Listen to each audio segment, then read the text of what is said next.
watching Inside Automotive with Jim Fitzpatrick. If you're looking to add stores or sell the one you've got or the ones you've got, you'll need to know what's impacting dealership values today. Joining us now is Alan Haig, who is the president and founder of Haig Partners. I know you know that company if you've been in the auto industry for any longer than a month. Welcome, Alan. Thanks so much for joining us on the show today. Glad to be here, Jim. Thank you for having me. Sure. So, looking to add stores and or I should say the benefit of selling one, you guys do a phenomenal job. Talk to us about what dealers need to be aware of if they're buying or selling right now. Well, the profit mix is changing, right? We're having a downshift in new vehicle grosses as the supply comes back. Used units are holding steady, F&I is holding steady, fixed is up. So I think overall dealership profits year to date are down about 17% from where they were at the end of 2022, which is the record year for us. Sure. Incredible year. And I think we're going to see that for the rest of the year. We did some polling through LinkedIn and some webinars that we've led. And the responses we had was, on average, people were expecting about a 25% decline in profit per dealership in 2023. Mm-hmm. 25% profit decline would normally sound terrible, right? But we're coming off profits that had tripled. So even if that happens, we're down 25%. We're still going to be 2.5 times as profitable as the market was before the pandemic hit in 2020. Mm-hmm. So it's still an excellent time for dealers, and many dealers are taking all that cash that they've earned in this year and the prior 2 years and reinvesting it back into acquiring more dealerships. Mm-hmm. So even though we kind of see dealership profits coming down, we've not seen that significant decline in dealership values. Mm-hmm. They're still quite in demand, particularly for certain franchises in certain markets. We really haven't seen any loss of value in 2023. Okay. Well, for the dealers that are watching, that are going to want me to ask that question, which dealerships and which markets are hotter? Well, I would say the Toyota Lexus franchise, if I can call that one franchise, has really elevated itself in the past 18, 24 months. I think dealers very much enjoy the spirit of partnership that they believe exists between them and that factory. They really believe the factory is there to help them to perform better, provide better customer service, and they want them to make money. Yeah. There's some other relationships right now that are kind of strained between the dealer and the OEM. And these folks, when they want to grow, they put their capital into franchises that they believe are going to be good partners for them. So Toyota has been a fantastic partner of dealers, and dealers are responding by paying a lot of money for those stores. Mm-hmm. Earlier this year, our firm represented the owner of Al Hendrickson Toyota, mm-hmm. and we sold that dealership for, at that time, the most ever spent on a dealership anywhere of any franchise. That was very, very impressive, and I think a lot of dealers took note of that and said, "Wait a minute, I might be sitting on a much bigger payout than I originally thought." Right? That's right. So just this Friday, we were representing another Toyota dealer that had a very well-performing store in what I consider an A or A+ market. We went to market. We contacted about 8 potential buyers.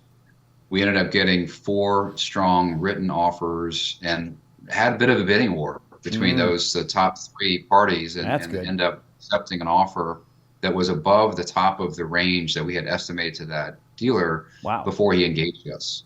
Wow. So we knew that Toyota stores were in demand, but this store really exceeded our expectations. And so that's fun for us when we can represent an owner and provide them a higher value than what they were expecting through a process. Yeah, that's fantastic. And recently there was a sale of some Mercedes stores in South Florida that sold for, I think the goodwill was north of $400 million for 2 stores. Yeah, I think it was. It made headlines. Were you talking about the Coach Saban? Wasn't that a $700 million deal all told? Yep. Yeah, I think that was including the real estate, which is extremely expensive in Coral Gables and down in Cutler Bay. But so we've seen record-setting prices for Toyota. We've seen record-setting prices for Mercedes. We're involved in another transaction now that will be announced, I think, sometime either later this month or in December, that we also believe would set records. So, the right franchise in the right market, there really hasn't been much of a loss in goodwill value. Other franchises, unfortunately, like I would put Stellantis at the far end of the unfortunate scale, is that they've had significant trouble in terms of their sales have declined because dealers tell us they've raised their wholesale prices so much that customers have gotten a little bit turned off on the product. So Stellantis has probably declined in value more than any franchise. Toyota Lexus maybe has appreciated the most of any franchise. Okay.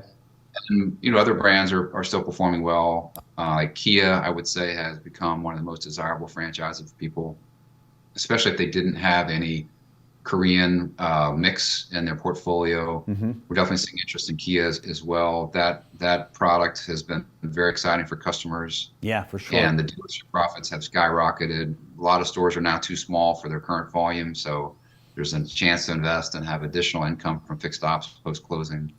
So it's a fun time for us in the market right now. You can never expect the best years ever to repeat themselves. We had that in 2022. Sure. 2023 is going to be another amazing year in the buy-sell market. Just looking at the stats, and Jim, we're working on our Q3 Haig report. That's going to be released likely next week, perhaps the following week. And so far, we can track about 360 stores that have sold year to date.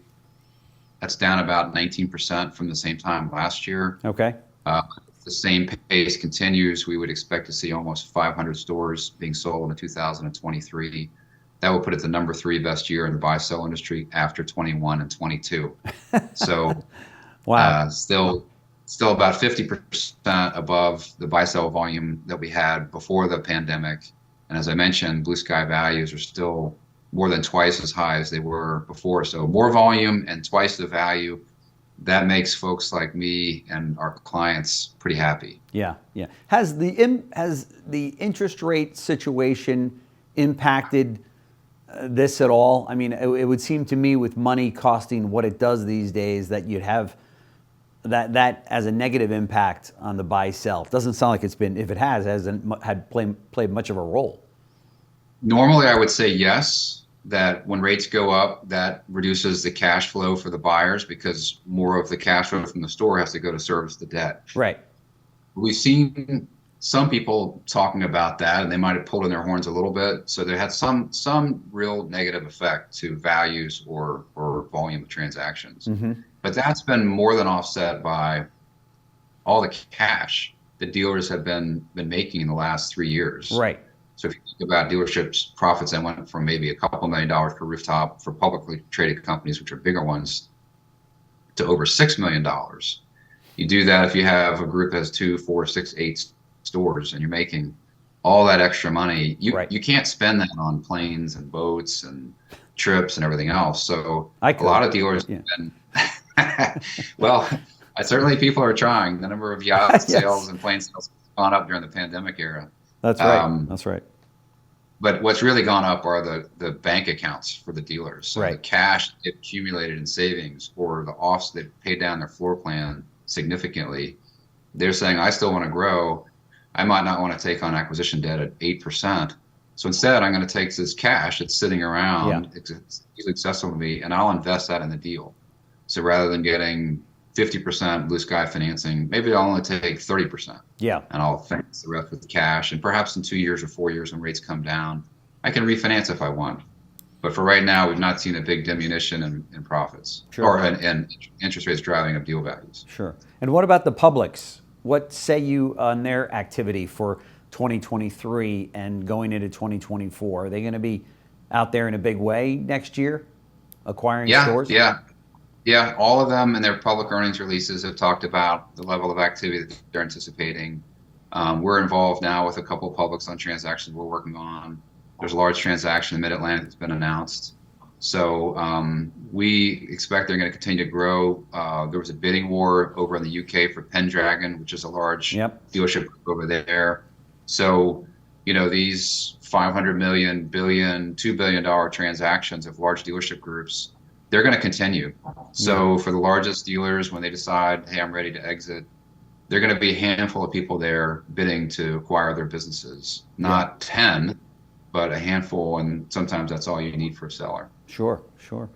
Hey, before I let you go, talk to us about the Haig Partners Beyond the Road Family Prosperity and Legacy Summit that was held in Fort Lauderdale. What were some of the takeaways? Well, this was a conference that we organized for dealers. It wasn't a conference about how to make more money. Many of the conferences that exist out there are really informing dealers about opportunities or risks, all about trying to help them increase their bottom line. This was a conference really designed to help dealers live a better life. Mm-hmm. So the family portion of the conference, we dealt with succession planning. Mm-hmm.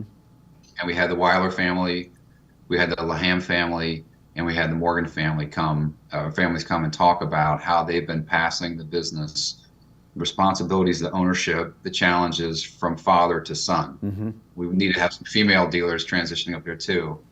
But we had the Weilers up there, and one of the takeaways that I had from them was that Mr. Weiler said, I'm not going to have my company mess up my family, mm-hmm. and I'm not going to have anyone from my family mess up my company. So he put together a number of rules. In that situation, do you decide to not have any children, or what? Well, you have multiple kids. That's a tough one That's a tough one to win. Yes, it is challenging to think. Like sometimes there's some family members that are really want to be part of the business, and others that don't. Right. And we had a client years ago. We were selling his business, and his father was still alive, and the father became very upset when he saw the division of proceeds between the three different kids. And he said, I love all my kids equally. They're not getting the same amount of money. Yeah. And my client says, well, Dad, I bought most of the stock from you. I was here every day. My brothers, one was sitting in Colorado getting a check because he owned the real estate. He never worked. Yeah. So, if you don't work, you don't create value. So why should he get the same as what I did? But those conversations are hard because we all want to treat our kids equally. That's right. So this conference, the succession planning, talked about, family members that are in the business or not. How do you handle that? We talked a little bit about how to invest money that you made in the car business, either in the public markets or private equity. Or we had a former client, Jack Saltzman, who came and talked about he's investing in building a pickleball center in Charlotte on some excess real estate land that he had, and he's excited. He's got a pro forma that shows he's going to make between $3 and $4 million a year. So he started a new stage of his career, if you will. And we also had a little fun, beyond the road. It was at the Fort Lauderdale International Boat Show. So we had the leading yacht broker come in, Bob Dennison, and talk about what's going on in yachting. And then we also had a guest speaker, Captain Sandy from Below Deck. Oh, yeah. Who came. Yeah. She came and talked about her experience as a super yacht captain and very cool. What it's like to lead young people and the challenge of reality TV.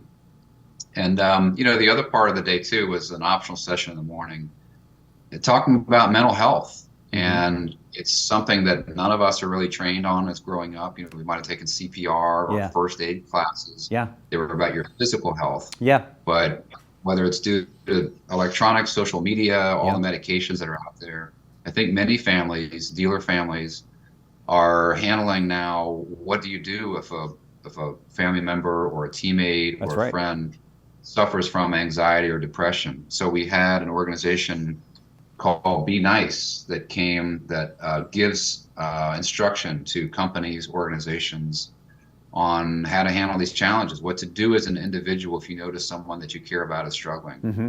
So it was more of a personal type of conference, Jim, than the other business conferences we go to. Kind of personal development, sure. Yeah, we got a lot of positive feedback, and I believe it's something we're going to continue. And we got requests. Next time, can we talk about planes as maybe instead of boats? So we might have a plane broker come talk to us about that, or somebody from Gulfstream or one of the other manufacturers talk about what's going on in private aircraft world. Because obviously dealers, they work hard, they like to play hard, and aircraft is a big part of their personal lives and their business lives. Yes, it is. Many of my friends that are dealers have both, the yacht and the plane, and then some other toys, right? So. Well, hopefully they invite you along. They never invite me along. It's just, the planes, we hit our capacity, 10 seats are filled, and just missed it. Well, maybe this video will spur them into giving you the invite next time. That's right. I have a jet here in Atlanta anyway, so it makes it easy. Mine says Delta on the wing, but it works. It takes me anywhere in the country that I want to go. So.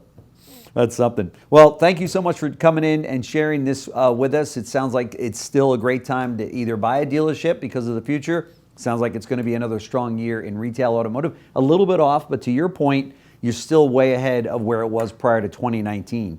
So if you're thinking about buying and selling, Alan Haig and Haig Partners, they're doing it right, and they're making a lot of money for people that are selling their family's dealerships. So Alan, thank you so much for joining us. Really appreciate it. Thanks for having me. Have a great day. Thanks, you too. Thanks for watching Inside Automotive with Jim Fitzpatrick.